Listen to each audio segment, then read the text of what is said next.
नमस्कार, आपण पाहताय महाराष्ट्र विजय न्यूज चॅनल। ज्या कातखेड शेत शिवारात पेढे, मिठाई आणि इतर पदार्थ तयार करण्यात येते त्या ठिकाणी थेट बेटिंगचे कॉल सेंटर सुरू करण्याचा उद्योग वैभव हॉटेल संचालक रवींद्र विष्णुपंत पांडे यांनी सुरू केला होता। संजय गुप्ता, निरंजन गुप्ता यांच्याबरोबर महेश शेतकर हे प्रमुख आरोपी असले तरी रवींद्र पांडे यांच्या सहभागाने सर्वत्र आश्चर्य व्यक्त केले जात आहे। गौरक्षण रोडवरील वैभव हॉटेलचा काही माल हा कातखेड येथे असलेल्या इमारतीमध्ये तयार होत होता। या ठिकाणी इतर राज्यातून युवकांना आणून त्यांच्या आधारे सट्ट्याचे कॉल सेंटर सुरू करण्यात रवींद्र विष्णुपंत पांडे यांचा महत्त्वाचा हात असल्याची माहिती मिळाली आहे। इतकेच नाही तर त्यांनी या ठिकाणी गेल्या 15 दिवसापासून सुरू असलेल्या या कॉल सेंटरलाच सर्व युवकांची जेवणाची, झोपण्याची, लॉजिंग आणि बोर्डिंगची सुविधा केल्याचे उघड झाले आहे। हा सर्व प्रकार गंभीर असून मुख्य आरोपी सोबतचे पांडे यांची संबंध तपासण्याची गरज व्यक्त केली जात आहे। फेअर प्लेच्या नावाखाली वैभव हॉटेल संचालकाचे नवे उद्योग, मिठाई बरोबर बेटिंग कॉल सेंटरचा नवा उद्योग सुरू केल्याचे उघड झाले आहे। येवता रोडवरील फार्मचे मालक रवींद्र विष्णुपंत पांडे हे व्यवसायाने वैभव हॉटेलचे संचालक असल्याची माहिती पोलिसांनी दिली। अवैध जुगार चालविण्यासाठी संजय गुप्ता, मोनिश गुप्ता यांनी अवैध रीतीने जागा उपलब्ध करून दिली होती।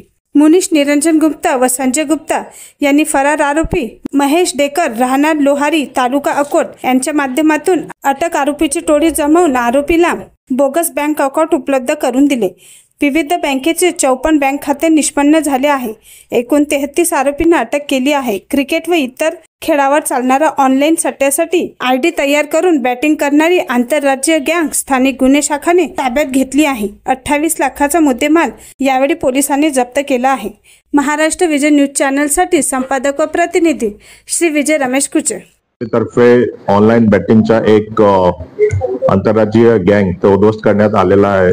त्यामध्ये बार्शी टाकलीचे हदीत जे MIDC एरियामध्ये शिवार या ठिकाणी एक फार्म हाऊस मध्ये 33 आरोपी हे सगळे मिळून ऑनलाईन बॅटिंग हे चालवत होते। यामध्ये कारवाई साठी LCB ची टीम तसेच त्याचे अधिकारी अंमलदार याचा सहभाग होता।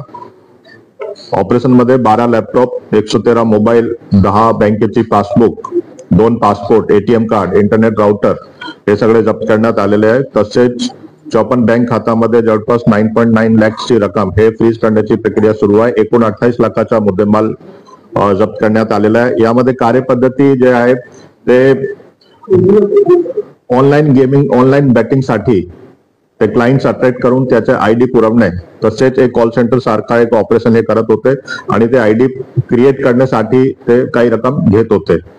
याच्याबद्दल टोटल 33 आरोपीची अटक करण्यात आलेली आहे। यामध्ये जे मुख्य आरोपी आहे, जे फार्म हाऊसचा ओनर तसेच जे ऑपरेशन मॅनेज करणारा याचा पण अटक झालेली आहे। पुढची तपास LCB करत आहे। यामध्ये गुन्हा ऑलरेडी दाखल झालेला आहे। यामध्ये BNS च्या ऑर्गनाइज्ड क्राईमचा सेक्शन पण आपण लावलेले आहे।